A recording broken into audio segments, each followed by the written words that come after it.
యాండోయ్ నమస్కారం అండి. నేను మీ గోదావరికి ఎట్టానండి. ఎలా ఉన్నారు? అసలు ఈ ఎలక్షన్ టైము వచ్చిపోయే నాయకులందరూ కూడా నమస్కారాలు ఎడుతున్నారు కదా అని చెప్పిందల్లా ఇంటా కూకున్నారనుకోండి. ఎలక్షన్ అయిపోయిన తర్వాత 5 సంవత్సరాలు కూడా ఏమీ సేతురలింగ నేనేమి సేతు అంటూ పాడుకోవాల్సి వస్తుందండి. అందుకనే మీకోసం ఒక 2 మాటలు చెబుదామని వచ్చానండి. ఇప్పుడు నాయకుడు అంటే ఒక్క ఛాన్స్ ఇస్తే నాయకుడు అవడండి. నాయకుడు అన్నవాడు అంటే ప్రజల్లోంచి పుట్టాల, ప్రజల కష్ట సుఖాలు తెలిసినోడై ఉండాల. ఏ కాదంటారా? సొంత అక్క చెల్లెళ్ళు అన్నదమ్ముల మధ్య మాట పట్టింపు వచ్చేసరికి మాట్లాడడం మానేస్తాం. అలాంటిది నువ్వు పోయిన ఎలక్షన్లో ఓటేయకపోయినా సరే 10 సంవత్సరాలు నీ కోసం సొంత డబ్బులు 10 కాదు 20 కాదు కోట్ల రూపాయలు పేదలకు పంచిపెట్టి నీకు ఆసరాగా నిలుస్తాను అని ఎండనక కొండనక తిరుగుతూ చెప్పిన నాయకుడు ఒకడు ఉన్నాడని గుర్తెట్టుకుందామా, లేదంటే మరిసిపోదామా? మాటల సందర్భంలో సరదాగా నీ ఎంకమ్మ అంటేనే కోపంగా చూస్తాం. అలాంటిది సొంత అమ్మని కట్టుకున్న భార్యని పక్క పార్టీ ఓడి తిడతా ఉంటే మన కోసం పడుతున్నాడు. ఏ నువ్వేమిచ్చావని?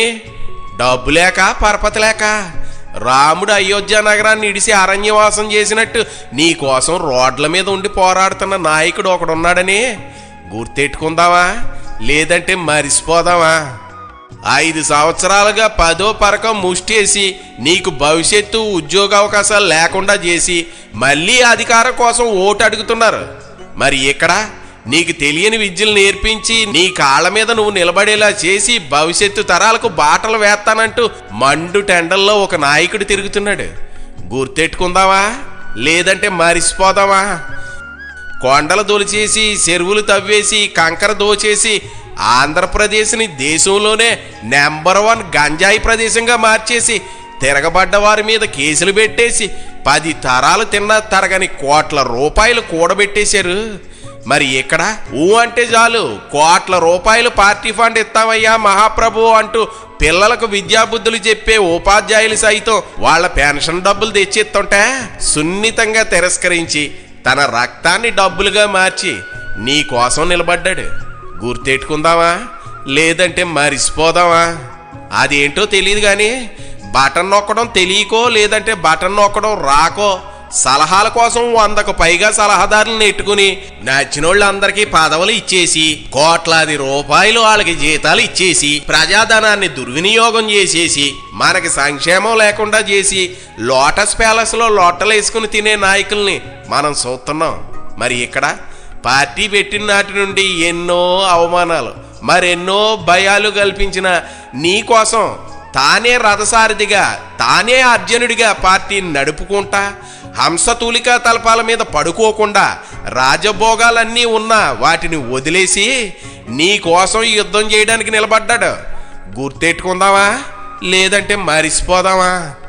రైలు ప్రమాదాలు జరిగితే ప్రమాద ప్రదేశం దగ్గరికి వెళ్లకుండా హెలికాప్టర్లో నుండి చూసి వెళ్ళిపోయిన ముఖ్యమంత్రి పరదాలు సాటిన రాక్షస పాలన చేస్తా ఉంటే అందులో బ్రతికేస్తున్నాం.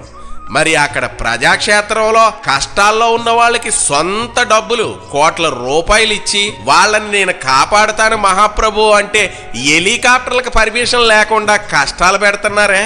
అలాంటి నాయకుడిని మనం ఓటేసి గెలిపించుకుందామా, లేదంటే మరిసిపోదామా? ఇలా చెప్పుకుంటా పోతే అతని మంచికి హద్దు లేదు, అతని మంచితనానికి అవధులు లేవు.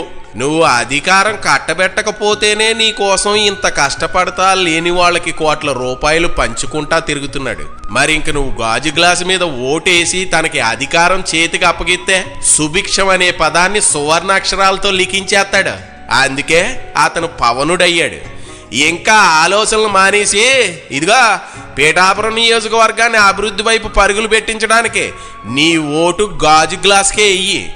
ఇంకా చీకటి బ్రతుకుల్లోనే బ్రతుకుదామంటే ఇంకెలాగా?